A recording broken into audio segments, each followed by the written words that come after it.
ডিমের বিভিন্ন ধরনের রেসিপি আছে যেগুলো সচরাচর বানানো হয় না অথবা সময়ের অভাবে তৈরি করা হয় না। নমস্কার বন্ধুরা, রেসিপি কথা পরিবারের সকলকে জানায় সাদর আমন্ত্রণ। আজ আমি তৈরি করেছি একদমই নতুন ধরনের একটি ডিমের recipe, Afghani egg curry. Afghani egg curry বানানোর জন্য নিয়েছি কয়েকটা সেদ্ধ ডিম। এবারে ডিমের গায়ে একটু করে কাট লাগিয়ে নিলাম একটা ছুরির সাহায্যে। এইভাবে প্রত্যেকটা ডিমের গায়ে একটু করে চিড়ে নেব।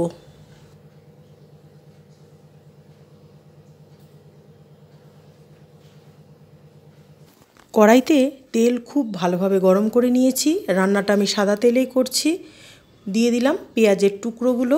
একটা বড় সাইজের পেঁয়াজ আমি বড় বড় টুকরো করেই কেটে নিয়েছি। পেঁয়াজটা লালচে করে ভাজবো না, পেঁয়াজের কালারটা হালকা চেঞ্জ হয়ে এলেই দিয়ে দেবো আদা, রসুন আর কাঁচা লঙ্কা।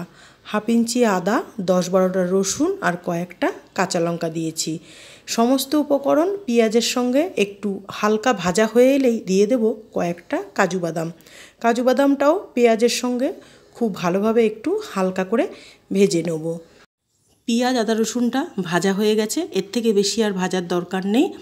সব কিছু তুলে নেব মিক্সিং জারে। একটা স্মুথ পেস্ট তৈরি করে নিতে হবে। এর সাথে দিয়ে দিলাম কিছু ধনেপাতা। এগ কারি বানানোর জন্য আমাদের মশলার পেস্ট একদম রেডি হয়ে গেছে। এবারে সেদ্ধ ডিমগুলো ভেজে নেব। পেঁয়াজ ভাজার তেলের মধ্যেই ডিমগুলো ভেজে নেব। দিয়ে দিলাম হাফ চামচ নুন, হাফ চামচ হলুদ গুঁড়ো আর দেব হাফ চামচ লঙ্কার গুঁড়ো। সমস্ত উপকরণ তেলের সাথে খুব ভালোভাবে একটু মিশিয়ে নেওয়ার পর এবারে দিয়ে দেবো সেদ্ধ করে রাখা ডিমগুলো। ডিমগুলো আমি হালকা করেই ভেজে নেব। আপনারা চাইলে এখানে আপনাদের ইচ্ছে খুশি মতো একটু লালচে করে ভেজে নিতে পারেন। ডিম ভাজা হয়ে গেছে, এবারে সমস্ত ভাজা ডিমগুলোই তুলে নেব। ডিম ভাজার এই তেলের মধ্যেই বাকি রান্নাটা করব। ফোড়নে দিলাম একটা দারচিনি, 4টে ছোটো এলাচ, 4টে লবঙ্গ। মশলাটা হালকা একটু তেলের মধ্যে নাড়াচাড়া করে নেব। মশলার একটা মিষ্টি গন্ধ বেরোলেই দিয়ে দেবো একসঙ্গে বেটে রাখা আদা, রসুন, কাজু বাদাম আর ধনেপাতার পেস্টটা। গ্যাসের ফ্লেমটা মিডিয়াম টু লোতে রেখে মশলাটা খুব ভালোভাবে কষিয়ে নেব। মশলাটা প্রায় 1 থেকে 1.5 মিনিট কষিয়ে নেওয়ার পর এবারে দিয়ে দেব আন্দাজ মতো নুন, দেব হাফ চামচ হলুদ গুঁড়ো, এর সাথে দেব হাফ চামচ জিরের গুঁড়ো আর দেব 1 চামচ পরিমাণে ধনের গুঁড়ো আর দেব হাফ চামচ কাশ্মীরি লঙ্কার গুঁড়ো।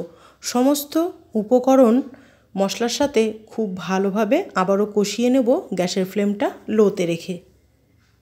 মশলাটা প্রায় কষানো হয়ে এসেছে। মশলার থেকে অল্প অল্প তেল ছাড়তে শুরু করেছে। এখন দিয়ে দেবো হাফ কাপ ফ্যাটানো দই। দইটাও সমস্ত মশলার সাথে খুব ভালোভাবে আবারও কষিয়ে নেব।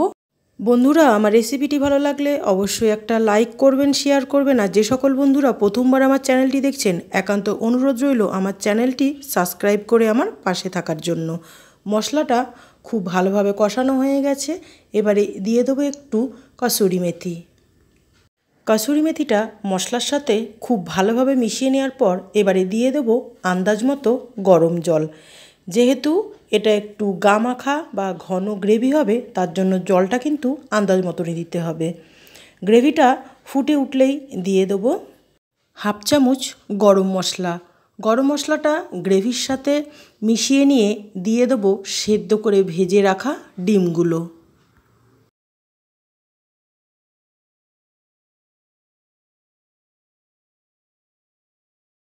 গ্রেভির সাথে ডিমগুলো 3 থেকে 4 সেকেন্ড একটু রান্না করে নেব। সবশেষে দিয়ে দেবো একটু ধনেপাতা কুচি। আফগানি এগ কারি আমাদের একদম রেডি হয়ে গেছে। গরম গরম ভাত, রুটি যে কোনো কিছুর সাথে কিন্তু আপনি খেতে পারেন। এর স্বাদ কিন্তু একেবারে অথেন্টিক। প্রতিদিন একঘেয়ে ডিমের তরকারির স্বাদ বদলাতে একবার অন্তত এইভাবে আফগানি এগ কারি তৈরি করে দেখুন। সকলে ভালো খান, সুস্থ থাকুন। ধন্যবাদ। ফিরবো আবার নতুন কোনো রেসিপির সাথে।